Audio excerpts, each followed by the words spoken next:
Hi, everybody. Welcome to another edition of Grand Oshkosh. I'm your host, Cheryl Hens. And this is going to be a fun show tonight. I always love having this guest on because he's fun, he's interesting, he's witty, and I just found out he curses fluently in Italian. So there we go. That's anyway, right. My guest is Joe Furlow. Joe is the president and CEO of the Grand Oshkosh Incorporated, what some people still refer to as the Grand Opera House. You know, those of us. And you'll see as we go on that it might make a comeback. Oh, well, that would be great. So, people wouldn't have to change how they refer to it. You know, it's so funny because even just that, because the Grand Opera House name we distanced for a little bit because people just confused and they thought we just had opera. Yeah. So I wanted to, get past that a little bit. But then, as I stayed here longer, I realized that even Grand Opera House was a come lately. It had come full circle because most people, our generation and older, thought of it as the Grand Theater. Oh yeah, yeah. So the idea that it was the Grand Opera House was a window of time, and it had spent most of the 140 years being everything but the Grand Opera House. It had all these different names, and the Grand Opera House has only been about 40 years of those 140 years. Wow. So it's hard to imagine that building has been there that long. Isn't it crazy? Giving performances that long. Anyway, we're going to talk about, they are about to undertake a very large capital campaign for a lot of renovations and improvements and reconstruction of the entire facility, or most of it, and we're going to be talking about that tonight. We've got a short video that I want to show of that, but I would just want to say something to Joe here. This would be way before your time. Do you know who the actress is, Celeste Holm? I do. Yeah, she may have passed on now. She just did not long ago because I actually really? did a post on her. Really? Yes. Okay. Mm-hmm. Well, I vaguely remember hearing about this, but she was performing at the Grand many, many moons ago. And she got very ill and had to be taken to Mercy Hospital while she was here. And that was when Mercy was still across from the Lake Winnebago area by the park there. And, so it's nice to kind of think, she was in the same hospital I was born in. That's right. And, She was. I understand it. She was a very good patient. I read the newspaper account. That even made at the some newspaper? point. Yeah, it made the newspaper because she was in town to promote Save the Grand, which was, it was still many years away from, a decade, 2 decades away from actually happening. Yeah. But she came and she spoke at the Grand in its kind of awful state at that point, and spoke in favor. And then she had a back problem, a neck or back problem, and that happened while she was here, or it was aggravated just, while she was here. Right. That's when she became a patient at Mercy. Came out in her neck brace and her whole works along the way. What a trooper! And the show must go on. The Daily Northwestern account said that she was a model patient. Well, that's good to know. So I'm glad I just to know saw that. her. Was it in a Columbo episode or something? I just saw her recently, and I thought, oh, there's Celeste Holm. So anyway, well, we can reminisce all hour long, but we got more important things to talk about here. Time to look forward, not yes, back. Absolutely. So as we look forward, let's take a look at this approximately 3-minute video. This is a video explaining how we're getting to the point where we're at right now with needing to make some improvements to the Grand. So let's take a look at that right now. For nearly 150 years, the Grand Oshkosh has existed as the city's home to the arts, creativity, and community. It has survived an ever-changing world and has continued to serve as a place where generations gather, where stories come alive, and where memories are made. And now, we're excited to share our part in the Grand's history. Beginning in the spring of 2026, our beloved theater will be embarking on a transformational reimagining, a reinvention, one that will honor its rich history while building a vibrant future for generations to come. Together, we will work to preserve the charm that makes the Grand so special, while enhancing the comfort and experience for our patrons, our artists, and for the city of Oshkosh. By 2027, this historic theater will become a civic hub capable of supporting indoor and outdoor events, creating a unique third space destination, and alive with events for over 200 nights per year. It will allow for greater engagement with the community as we triple the capacity across multiple hospitality bars, double the size of the Grand Lounge, and improve accessibility from parking to seating, and introduce an entirely new patron entrance. Our artists will experience a significant dressing room expansion capable of accommodating larger casts with improved backstage flow, comfort, safety, and security, as well as various technical upgrades from sound to lighting to better meet the needs of modern productions. As we expand our footprint across nearly an entire city block, not only are we ensuring that we remain as a cultural and entertainment anchor in downtown Oshkosh, but that the surrounding area transforms into an engine of activity and connection on the edge of the appropriately named Opera House Square.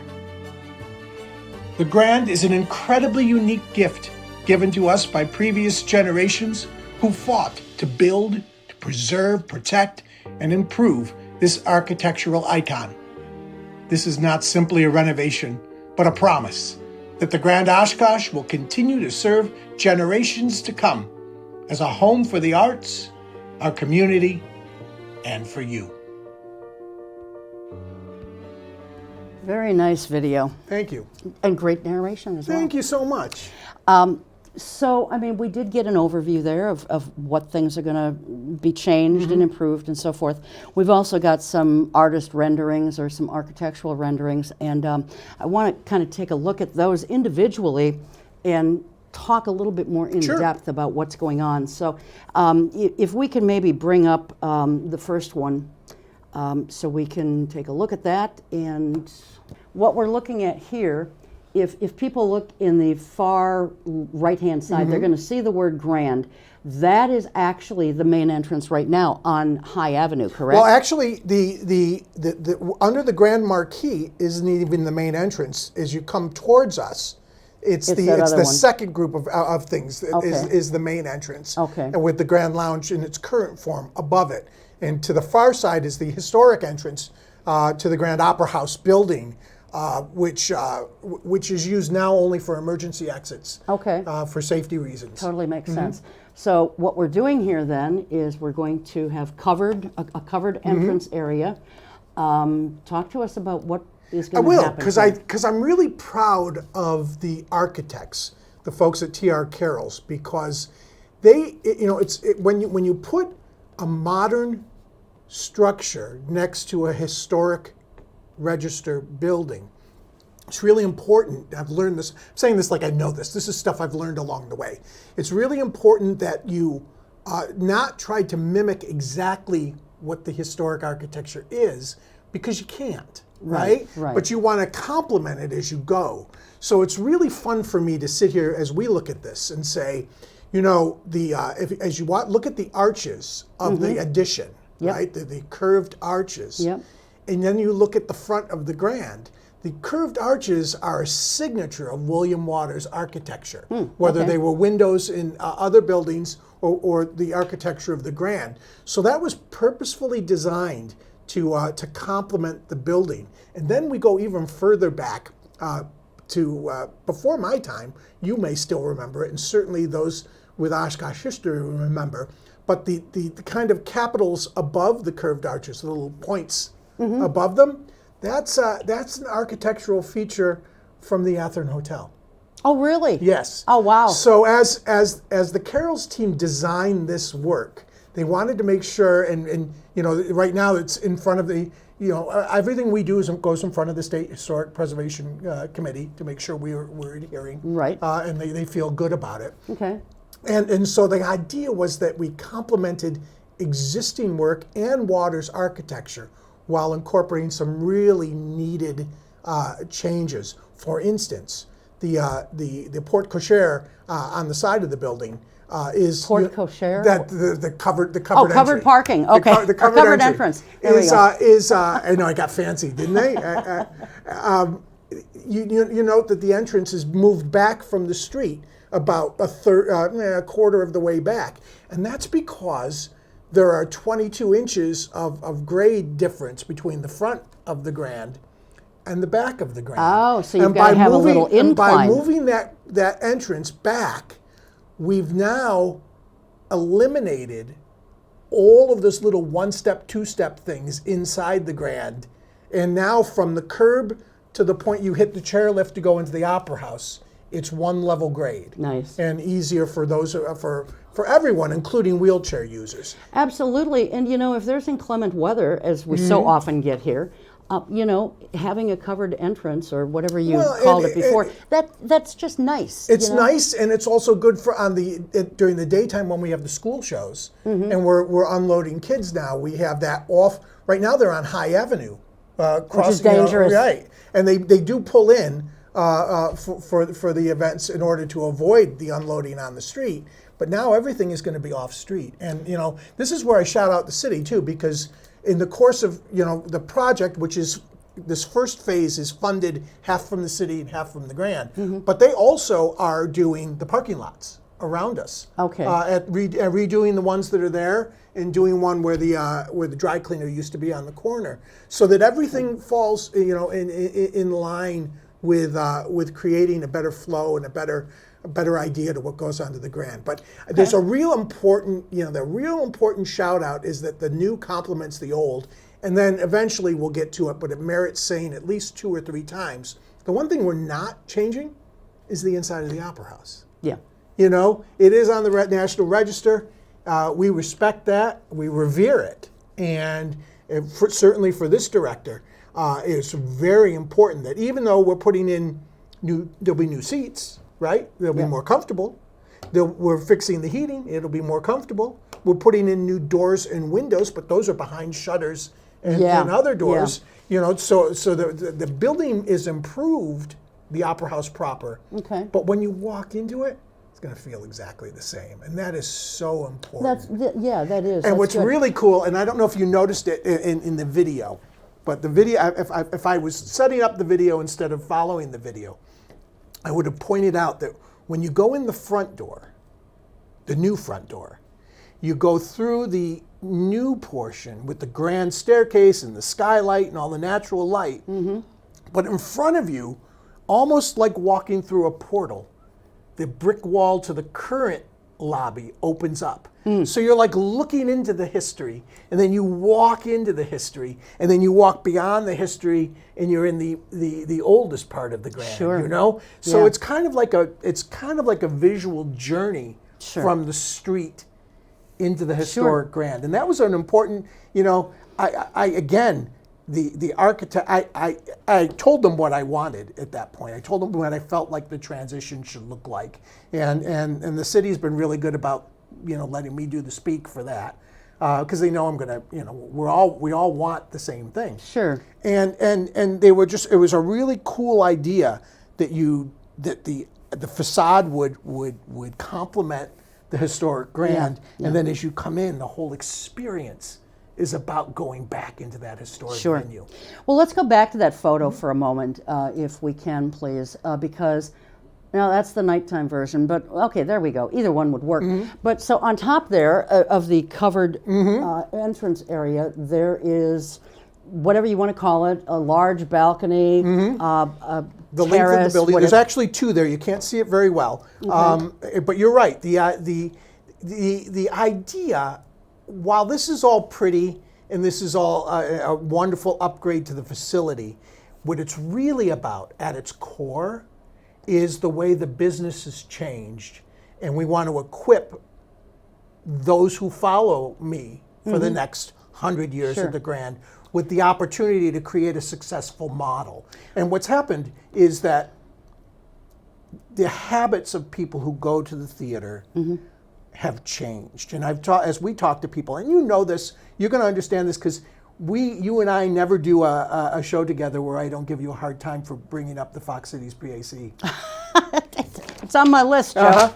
But in many ways, we went to school on venues like the PAC, what's worked. And what I hear from people is this: when I go to the show now, I want the experience.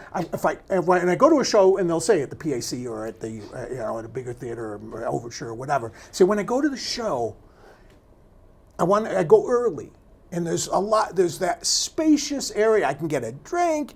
I can visit with the people I'm seeing, Yep. and then and have some time to do that before I go into the show. When I go to the Grand, the space is so compressed that sometimes I just go right before the show, and maybe I'll get a drink, Yeah. and I'll go see the show. But there's no room to socialize before and after in an intermission. So that will give people the opportunity to socialize outside Right. on two different levels. Could we see the nighttime version of that, please? The second, there we go. So the lounge itself is twice as big, right? And then you can step out of the lounge onto the balcony as well. It's all off the lounge. So the lounge is on the second floor? Okay, all right. And then in the rear, the second balcony towards the back, and I think you have a rear view later that'll show a better view, but that's a separate donor lounge. Okay. And we've never had that. And the idea is that if you're a donor at a certain level, well, then you skip the lines at the 2 or 3 other bars at the Grand, and you have your own place where you might get a higher level drink or whatever. Sure. A privilege of being a high level donor. What's that level? Right now it's 1,000. The producer circle's 1,000. Don't know if it'll change. Okay. Hard to say at this point. But again, the idea is to make it more beneficial, more of an experience, because Sure. the nuts and bolts that it's very basic is when you buy your first drink, I'm breaking even. When you buy your second drink, we're making money. Yeah.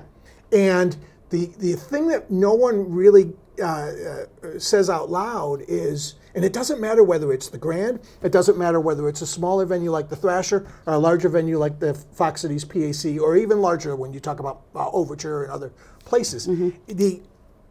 The ticket sale, the ticket price is not where the profit is. And it doesn't matter if it's a $100 ticket for Broadway or a $20 ticket for a local band.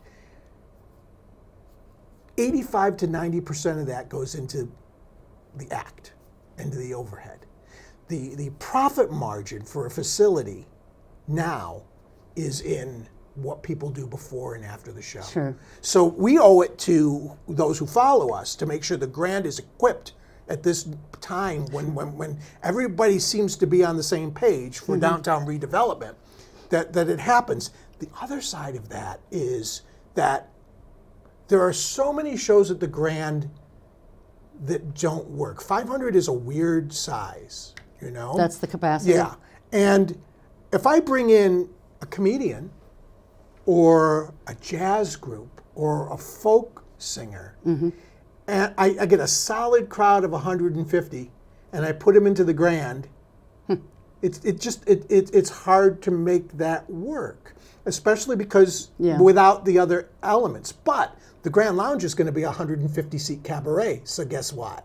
There you go. We bring a comedian in, we do a comedy series, we program through the summer, which we haven't done in the past, or we bring a jazz person in, or a local band, or a local artist.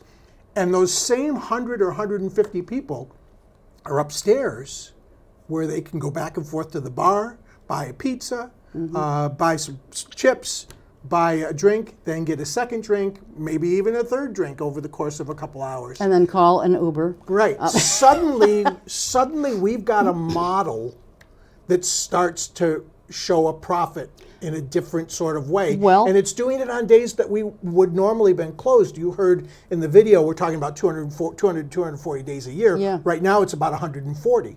So those extra days in the summer, obviously we stay away from Thursday. We stay away from the big festivals and the other things that go on. Yeah. But on a Monday or Tuesday, maybe, we're putting in right now 50 or 60 people when we do trivia or bingo, right? You do that earlier in the week. And maybe on Wednesday you got your Music on Main series, but you bring it inside, you do it, you can do it at any point, rain or shine.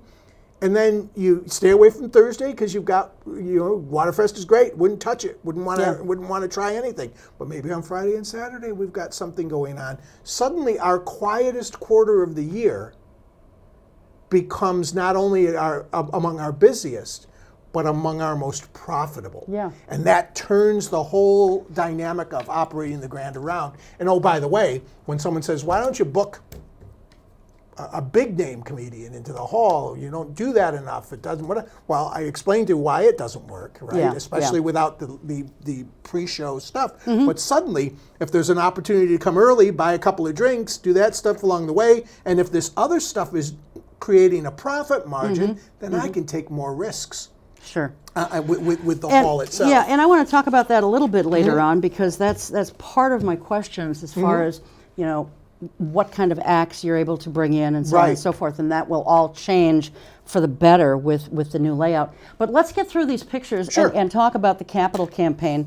So there's what are the we Grand looking at Lounge. here? We're looking at the expanded Grand Lounge. Okay. We're looking from the new part, and about halfway through there, you see what looks like a portal. That's the wall being opened up to what we know is the Grand Lounge now. Okay. So we've doubled the size. We've got this great grand staircase going downstairs. Okay. There's a skylight above with a matching chandelier, which I think is really cool. Kind of matches the one in the theater, right? Again, architects has really pulled everything together. Small stage on the right. The bar gets relocated and expanded to the far side because the restrooms have gone off the left top middle down that hallway. There's the elevator and the restrooms. And then beyond that is the donor lounge. Okay. So the Grand Lounge itself is twice as big. It becomes a 150-seat cabaret. It can have it obviously functions with the shows that are going on stage, but there are days in the way this is laid out. Let's say, for instance, that one of the theater companies is doing a rehearsal in the Grand for a week. Right. Or North comes in right now and they rent the whole week before and they're doing rehearsals. Right now, I can't do anything in the lounge because there's a leak and there's security and there's all the things. This is designed so that the lounge can operate as its own venue with its own restrooms, its own access, its own elevator service. That's wonderful. Completely separate from what's going on in the Grand. So that group can be rehearsing while we've got a jazz group playing in the Grand Lounge. So, it looks very open and clean. I'm assuming that there are, if you've got, say, a comedian coming in, and this seats 150, there's going to be a bunch of tables There'll be a bunch of chairs. tables, cabaret Okay. tables, and the whole thing. All right, excellent. Later on, you'll circle back, because I know you will. You'll go back and look at that You know me video. so well. You'll go back to that video, and you'll see it filled with cabaret tables and people Okay. along the way. All right, let's go on to the next one. I think we have one similar to this. Yep, that's we've now shifted about 45 degrees. We're now looking only at the new part. The original Grand Lounge, current Grand Lounge, is off to the left through the portal, and this is to show off the grand staircase. Because even the lobby below will be greatly improved by having this entryway, but also just the amount of natural light that will come in now through this skylight and through these big windows. Well, yeah, those windows are huge. The Look at Grand is them. beautiful, but it's dark. Yeah. It's hard to get natural light into there. So this will not only improve the upper Grand Lounge, but the main lobby, which, oh, by the way, is going to have a bar as well. I depending on who I'm talking to when I'm pitching the project, I'm like, we're going to have 3 times the linear footage of bar in this building than we had before. Well, for a lot of people, that's a selling point. Right? Because they have Yeah. trouble getting their drink, right? All right, let's go on to the next one. It's a beautiful view from That above. is a beautiful shot. And there you can see the two separate. Yep, the 2 separate balconies with yep. the donor lounge to the left, the 2 windows at the far left of the building, and then the 3 windows and 4 arches to the right is the Grand Lounge. Now, this parking area that we're seeing, there is city-owned parking there now. I don't know about, Actually, to the left, that's city-owned that's the parking city, that gets where that bus reconfigured. is, right? To the front is property to be acquired. The front of it is the current laundry, which looks like a parking lot because it's all flat. It was the former dry cleaning place. And where the porte cochere is right now, where that alley's relocated, is currently Thompson Photo Studio. And we're working, well, I didn't want to say that we, because I'm not involved, which is good because Max and Karen are really good friends. But there's negotiations they're working with underway to acquire GoEDC to find them the right spot for them. Sure. We want to make sure that works. This whole project started when we were relocated from our offices next to the bus station, the building that just came down this week. So I know what it feels like to be relocated, and we ended up with something better, and I want to make sure they do too. What are we seeing right off to the far right? We're seeing a brown building with kind of an orangish. That is the existing law firm. Oh wait, to the right, you say, right? Yes. Yep. That's the law firm. I'm going to forget their names. They're all B's, I think. But Okay. but beyond that, you can see just a little corner. That building is part of the Grand Oshkosh campus now. It used to be Victoria Holzer had her thing there, and Dr. Jill Anderson was there after that. We purchased that building, and that's where we put the offices. So, and that's also a William Waters building, and if you drive up and look at it, it looks just like it matches the Grand. So your offices then are directly across the street from the Marquee. theater. Mm-hmm. Okay. All right. And then, of course, it looks like there's a walkway there, and then that building that's off to the upper left, that's something else. That's the Algoma Club and building, and then the buildings whatever that beyond, restaurant right. is in there. And then, of course, up at the top left-hand, you can see Opera House Square. You can see the sundial there. Right. And they're great, it's, some of this is, what will it look like 5 years from now? And some of that's out of my hands, but this is certainly the first project. Once we've established that we can do this and we can, I said this the other day to a foundation in a presentation. There's probably 100 steps to the Grand managing the performances in Opera House Square. We're on step 3, but because we can't do that until we've got to successfully hit phase 1 of the project, which is $10 million by the end of the year, right? Then we're going to keep going. By the end of this year? Yeah. Okay. And we're 85% there, by the way. This is the first time I'm going to say it. Probably say it at least 2 or 3 times because I'm pretty pleased about it. But once we hit that goal, we can't be done.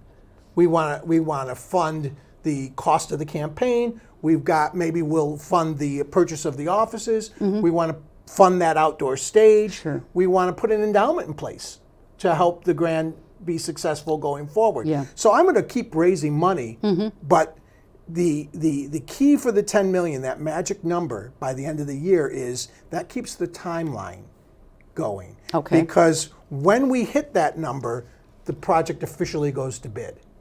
And the plan right now is the project goes to bid in January. The project breaks ground in May. And I haven't programmed in the Grand beyond April 30th. And right now the plan, so we're going to continue our programming for that 12 to 16 months off-site. And I wish I could tell you where that's going to be. Yeah. But So what happens in May, Joe? In May, that'll be the groundbreaking. Okay. Assuming everything stays on schedule. Okay. And you said you're 85% to the 10 million right now. How much is the whole project going to cost? Bricks and mortar are about 10 million right now. We just had some numbers done there along the way. So this is not just for one phase. 10 million is the projected cost for everything. For that everything, but there is more. I don't want to I don't want to say something and give a false impression. 10 million is everything we've looked at. Okay. But the outdoor stage and the office building, which and let's say that I want to add. Let's say someone came up to me and said, "Well, you're doing all this work and you didn't put the hydraulic orchestra pit in." I'm like, "Okay, well, $500,000 from you right now in phase 2 in the capstone phase, and I'll add that." So what's the benefit of? I'm just curious. What's the benefit of having a hydraulic lift, if you will, for an orchestra? I mean, I've been to many different places, and sometimes I will see an orchestra elevated, and then other times they're down. I call it in the pit. Right. Because you can't see them, but you can hear them. Right. So there are a couple of different advantages. The economic advantage is if you're able to push a button and bring that pit to the audience level, then you can lower that pit to the basement where you've got chairs stored. And you put 2 or 3 rows of chairs onto the pit level, press the button, and suddenly the Grand's 500 seats become 550 seats, or the 550 Gotcha. becomes 600, and then I go and shop in a different aisle for people, right? Yeah. Because the economics change. Or you bring that down to the lower level, and you roll off those chairs, and you roll on the extra chairs and the conductor's podium and the grand piano, which we have no room for upstairs. Right. You bring that up to the stage level, and suddenly your 30-foot deep stage, which is not deep enough effectively for a symphony orchestra, becomes a 45-foot stage Yeah. with everything brought up. So sometimes it's a chair mover, sometimes it's a piano mover, sometimes it enables you to store things in the basement, but ultimately, at a push of a button, it can increase your capacity.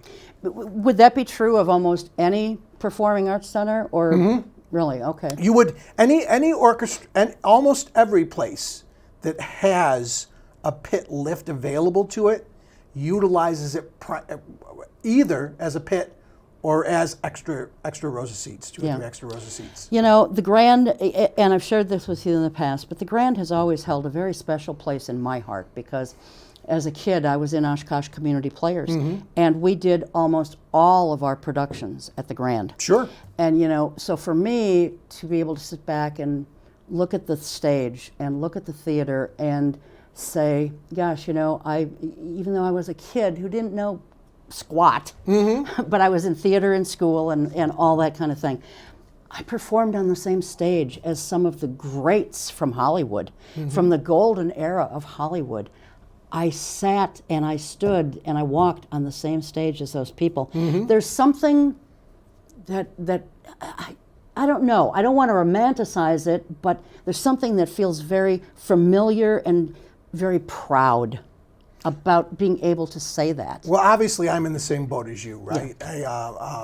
Hard to believe as we sit here today, but I've been director of the Grand for 21 years now. It's a long time. And the Grand has been a nonprofit for 40 years. So I've now been the director longer than everybody else combined. And I've known you since you Yep, came. and- I did a magazine article shortly after you arrived here. And I suppose that just makes me old. But at the same time, It doesn't make me any younger that either, place, Joe. That place has grabbed me from the start. And, you know, I've been privileged to be the director through that whole roof crisis. I've been privileged to be the director through the pandemic. Yeah. And a lot of people, a tremendous staff, a great board, and a supportive community has led that organization through all of this.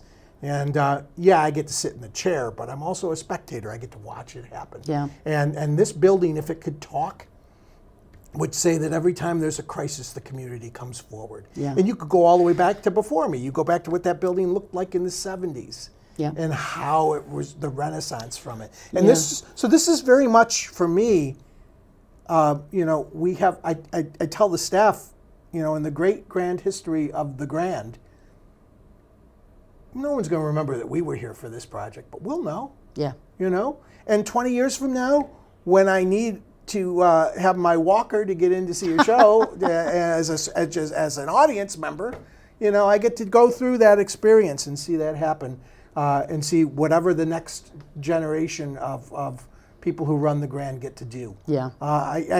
In this stage of career for me, it's kind of about knowing where I am in the timeline, you know, and really what's amazing, and the reason that I think the city and the Grand board and the Grand staff and leaders in the community and, you know, are all kind of going at the same time. This is the time. Those stars don't align like that very often. Right, and the Grand Opera House Advisory Board, Right, too, yeah. which once upon a time I served on with Marilyn Willie and Larry Klausch, both of whom were teachers at Yeah. Oshkosh West.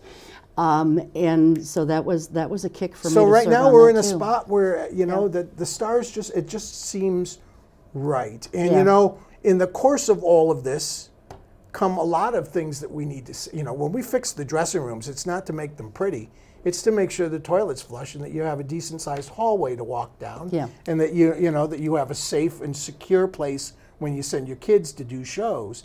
There's all of that. There's a spot where you're going to have a shot of the backstage entrance. Yeah, let's see some more pictures. And I call it the dinosaur door. and there it is. And the reason Okay. I call it the dinosaur door. Are you talking about? the garage door looking thing? Okay, yep. Right now, when people talk about why I can't do X, Y, or Z, part of the reason You can't get it in the building. is that the current loading doors are 3 feet 6 inches wide. That's it? That's it. That's not much. So part of the linchpin of this comes about 2 years ago. I had secured an amazing deal to bring in an animatronic dinosaur show that we had no business doing, but the deal was right. We could afford it. It was going to be successful because we could make it work, and it was a cute, just giant. And my tech director looked at me and he said, "Can't do it." I said, "What do you mean you can't do it? I have this great deal." He said, "We can't get the dinosaurs in the building."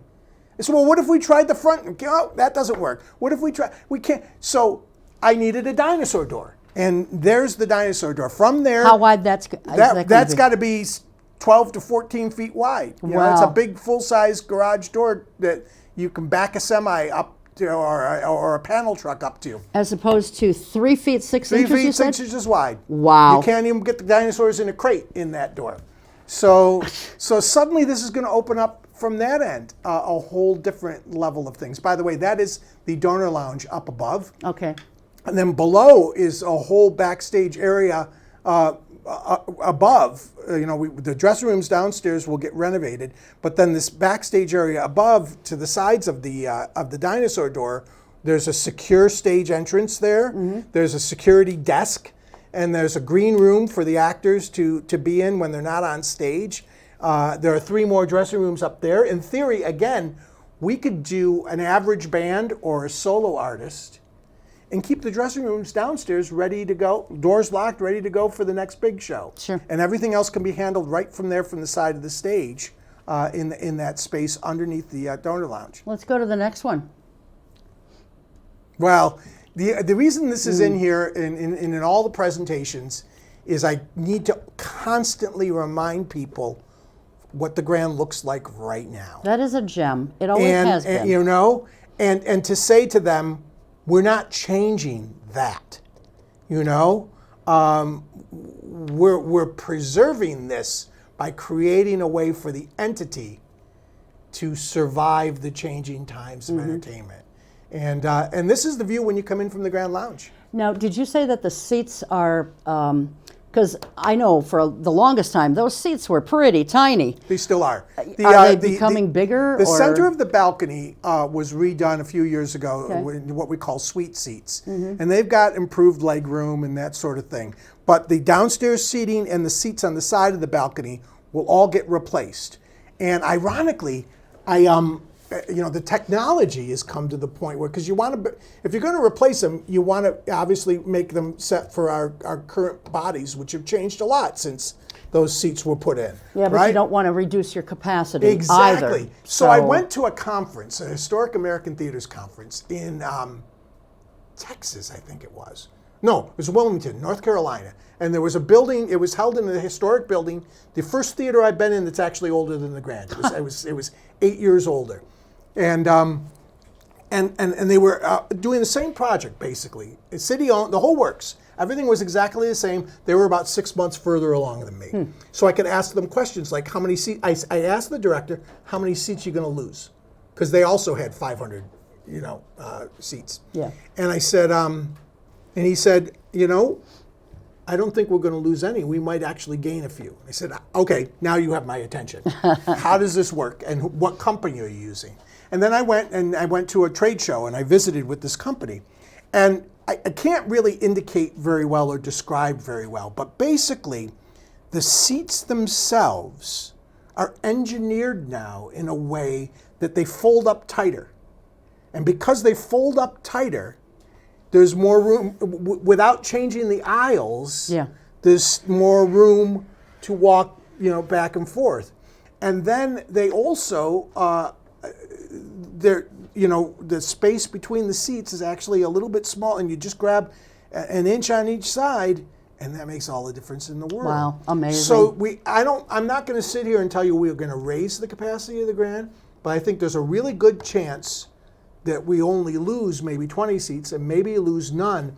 And then that's where that extra 2 or 3 rows you might be able to add in the big picture, Right. which is not in the project yet, but could be in the project going forward, suddenly is a game changer. Sure. And going from 550 seats, which is really the working capacity, to 600 seats, that makes a big difference. Yeah. Makes a big difference. All right, next. So this is This is phase 2. This is the capstone, right? This happens after we raise the 10 million, with the first money that happens afterwards. But I can tell you, we've already got a donor showing some interest in this. in that stage. Okay. That stage, you push a button, and it turns into a trailer. Like you can store it in a storage unit. So now I'm trying to get my orientation right here. Mm-hmm. So is this? We're this looking is not from the backs or the we're looking side. from Main Street across Opera House Square. Look at Okay. this. See the statue on the Yes. left? That's Yep. that's your marker. Okay. So we're at the side door of the Grand.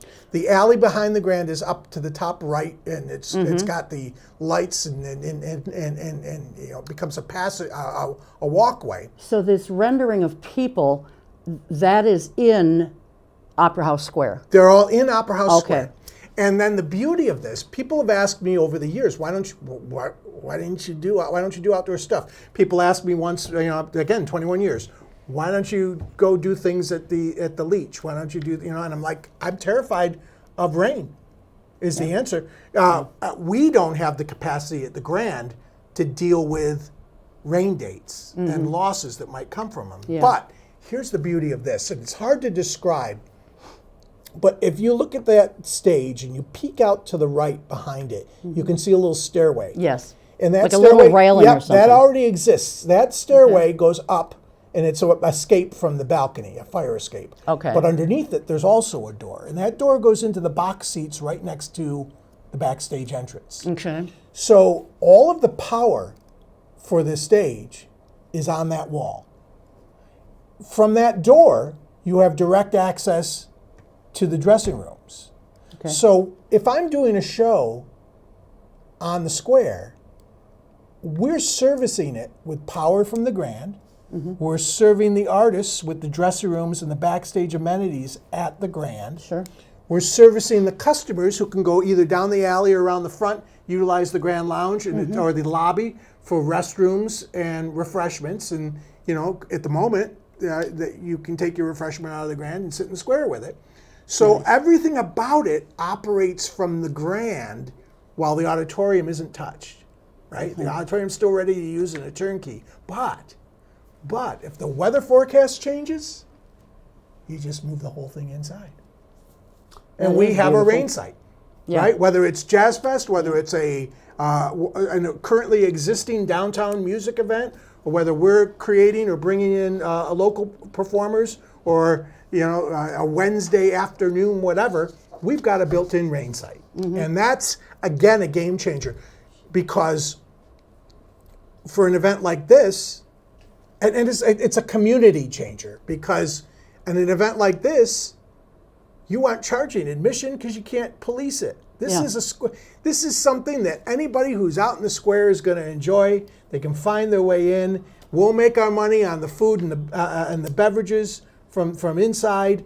Hopefully, as the event gets sponsored by someone who wants to see us do this, and suddenly there's an activity out there for anybody. Are the seats provided, or No, those are so those, people have to bring their own? They'll bring their own lawn chairs, or maybe maybe in the Opera House Square renovation that's being discussed for the future, maybe there's picnic tables, right? Maybe people can bring their lunch and eat lunch, and there's someone playing. I've seen this, ever since we started the project. Every time I go somewhere now, I'm walking through their downtowns or whatever, and I'm watching. Where'd that steel drum group in Pittsburgh come from, right? And they hand me the card, and basically someone paid them a small amount of money to Yeah. come and be there and play for an hour or two. Yeah. And so suddenly the square becomes a place where you are bringing more people, and that's where the Grand becomes a magnet for economic development and Absolutely. for redevelopment of downtown. And up until this project, you rarely heard, and that includes from the director, you rarely heard the Grand and redevelopment mentioned in the same process. That's a change in how we do the arts as a business. We used to say quality of life, and we used to say saving the arts. I hardly say arts at all in these projects now. It's all about economic development. It's about community redevelopment. It's about sending traffic downtown more days a year. And I think maybe that's one of the reasons that the city has become such a great partner, because there's a magic number. You want to have the Grand or any entity like that open 200 days a year. Sure. We couldn't do summer. There's too much. People want to be outdoors. Yeah. But that gives them an opportunity to be. Now we can do both. Yeah. And so it's a game changer. All right. So everything included, what do you think this is going to cost? You're going to hold me to it, right? You're taking No, I me won't for hold television. you to it. I'm saying just I what do you think we're going to raise this 10 million and move on, and then we're going to push. And if we can generate another 3 or 4 million, we will. Okay. And the reason I can say that relatively confidently is we're at 85% right now, and we still have a really solid inventory of people who have the means to help us, who have already sat in our seats. Yeah. We don't even have to, you do all that research. We have a great group called the Compass Group who have been our advisors since January. Yep. So we study this stuff, and we look, and you look at and I probably should have brought this stuff for you, because I should have known you were going to ask these questions. But we look at the pyramid, and we see the opportunity, and then we look at the prospects, because the general thing is, for every, if you want to raise a $50,000 donation, in order to get one of those, you need at least 3 prospects, right? Well, we've got 3, 4, or 5 prospects for every one of these little holes we want to fill. Okay. Are they all going to say yes? Of course not. Yeah. For everybody I ask, someone's going to hit at that number, one will maybe exceed that number, and one will say, no, I can't. It's a great project. I can't help you. So I know that it's been sort of a quiet capital campaign thus far. What is the target date, Joe, for when you're really going to just hit and push this and make it a complete community-wide known capital campaign? The campaign advisors say you want to be at 90% before you go public. You're almost there. We're almost there. I just came out of literally was in a strategy session with the campaign advisors before I came to do this taping. And we were having this very discussion. I feel we're going to get to that 90%. Oh, I have no doubt you will. Relatively soon. Yeah. I have no doubt you will. But you want to make sure you've got as much of that inventory of leadership donors talk to, right? Sure. So I think by December we're going to start. How can I buy a brick? Sure. On the promenade, how can I buy a seat? But so I think before year's end, I want to be compelled to do that. Okay. But I also have to be ready with the capstone, Sure. because I have to keep going, looking at. I haven't written a grant yet, Cheryl. So well, that's amazing too, that you've not done any grant writing for this, and you've raised this kind of money. I've said this in the past when we've had crises or whatever reason deal with the grant. I say that, and I don't say it to be overconfident. I say it because I feel it. This community has always come through, and when the grant needed them. Yeah. And I feel confident they will again. And I look at people in general, and if we were having a campaign goal right now, a meeting, right, where I was going to actually ask you for money, I would probably say something along the lines of, look, I'm not, obviously we've done the research and we know means and we know whatever. I'm asking you to do what you think you can do. And if that's nothing, we'll part friends, you know? So far no one said And they no. might be able to donate sometime later. Right. And you know, there's going to be, there are a lot of people who are making 3, 4, 5-year pledges. So as we're collecting 3, 4, 5-year pledges, we're going to continue to have the opportunity out there for people to be involved. And maybe someone comes in at X right now because they can do that. And then something happens in the next 2 or 3 years and they go, you know, I'm going to rate, you know, I'm going to come in on the end of this. Very famously, many years ago, and I don't have the number because I won't say it because I don't want to get it wrong. But I remember when the Overture Center was being built in Madison, there was a substantial donation made from a philanthropist, and it was wonderful. And I watched, and I was like, "Wow, son of a gun, way to go!" Because I knew the director at the time. So way to go. And he said, "Wait," and I waited, and a year later, that same donor doubled the donation. Wow. You know, It must be nice to have that kind of means to be so philanthropic. You know, I wish if I had a crystal ball, I wish I knew. Yeah. Right. So right now, it's all about what I'm hearing. It's all about. I think people understand when we have the conversation. It may not at the first glance. It takes what we just did. Right.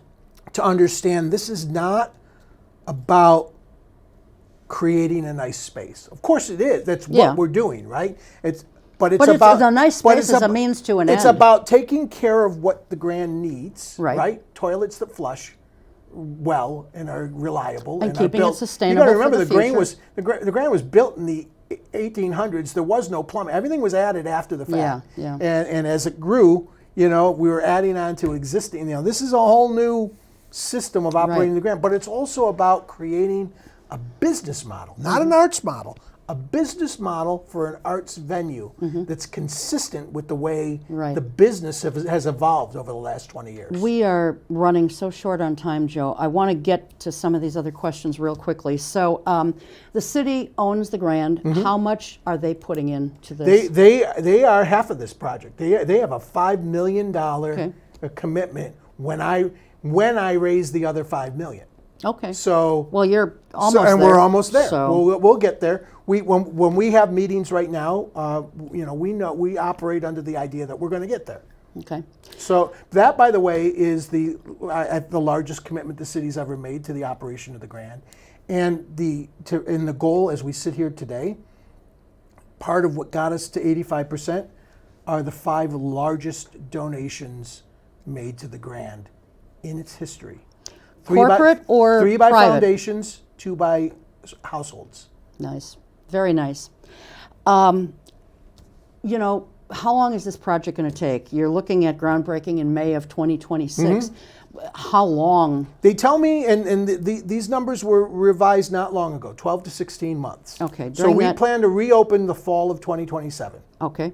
So during those 12 to 16 months, where will you be? Will you go to Alberta Kimball, which is part of where you went when Alberta you were Kimball's closed for very the busy renovations. right now. Yeah. I'm being coy not because I'm trying to be coy. I'm being coy because we're really close and I don't have an answer yet. Okay. But there are venues here in our community that will be available. Okay. And if I can, the best thing in the world for us and the community is to be in a single venue for the duration. entire time, rather than going, as we did last time, to several different venues. Yeah. So, you know, if we were doing the show, when we moved the show, we were going to tape a few months ago. We moved to here. So much more is developed. In another month, hopefully, I know that too. Yeah. And so the idea is, we'll continue everything we're doing. Sure. The season, the educational program, the community outreach, and the Grand Lounge programming. And, you know, you don't have to be approached by Joe or someone else to donate. It's a tax deduction because they're a nonprofit. And who can't use a tax deduction these days? I know I certainly can. Right? Don't think for a second I didn't file away. Yeah, I'm sure you did, Joe. I'm sure you did. So, you know, a little or a lot, whatever you can give, it's tax deductible for you. So. And, you know, the thing right now is our show on the road is pretty solid right now. And I'll you know, I've done a couple of service clubs. I've done some foundation stuff. If you have a group, you know, I've done some house parties. And What do you mean house parties? What do you mean? we've had a group, a donor for the event has called friends of theirs who are capable of being donors at a certain thing, invited them to their house, served them hors d'oeuvres. Oh, wow. And we did instead of presenting one-on-one, I was presenting to a group of 12 or 14 people. Nice. And then we follow up and go from there along the way. Kind of like the old Tupperware concept. I was going to say, Or Sarah Coventry's jewelry concept. in the old days, I'd be having tea with a bunch of senior citizens. Now I'm the senior citizen who's doing the conversations. So people who want to make a donation, they can do it through your website? Yes, Okay. it's called Our Grand Moment, and that video and how to be a part of it is all there. So let me just understand this then. So if they go to your website, which is thegrandoshkosh.org, and we've been putting that up, I believe, throughout the hour, people have to go to that section, Our Grand Moment? At the moment, yes. Otherwise, it's just going to go into a It'll go general into the pot? whole, everything you can do, yeah. And so this is an unusual thing to say, but I know what your viewership is like. If what you're thinking is, I'd like to give $100 to get a brick, or maybe $500 to get a brick, but I'm at a level that's different from what Joe's talking about right now, I might encourage you to wait a month until we get really public with it and we have a nice, you know, today I can't tell you what a brick costs or what a seat back plaque costs, but I'll know that in another month. Yeah. Right. So you might, you know, but if you're in a ability to give a leadership gift, now's the time. You know, if you want to put your name on a doorway or whatever, or a room or whatever at the Grand, now's the time. And it might be a case of going to the website and saying, hey, can we sit and talk? And that's $1,000 and up. To be in the room, yeah. Yeah, the leadership. It's called the producer circle. Producer circle. But the leadership level for the project is the 1883 Society. That's $25,000. Okay. Over 5 years. Okay. So That's out of my range, Joe. Is it? Yeah, I think so. That's out of a lot of ranges, and that's what I mean. But fear not. There's going to be something in your range as time goes on. I have no right? doubt. And again, whether it's $5, whether it's $10, whether whatever, any contribution of any level is needed and appreciated. Meaningful. So it really is. All right. Well, I think we're just about out of time, but I'm excited about this. You didn't even get to page 2 of your notes, did you? I didn't, but I only had one question over there. And we did at least mention, you know, the PAC in Appleton at least once. At least once, and that was, you know, that was necessary. But, you know, the nice thing about us, I think we're really blessed in this area because we've got different performing arts centers that offer different shows. What I see at the Grand, I can't see at the Resch or the PAC in Appleton. But by the same token, what I see there, I can see, what I can't see there, I can see at the Grand. You can go from arena to PAC to Grand to Thrasher. And you mentioned Thrasher before. Where is that? Is that in That's in Green Lake? Okay. And by the way, they're doing this similar project too for audience services and whatever along the way. There are probably, and we're going to run out of time. Yeah, there are a good 8 to 10 theaters in the state doing exactly a variant of what we're doing. Well, at least they're in other communities. I wish I could say it was an original idea. It's just the right idea. All right. Okay. Thanks so much, Joe. Thank you. It's always a pleasure. It is. You know, it's just great, and the time flies by. Thanks to Joe. Thanks to all of you, and thanks to my crew. We will see you next time. Until then, take good care. Keep your eye on us. We've got our eye on Oshkosh.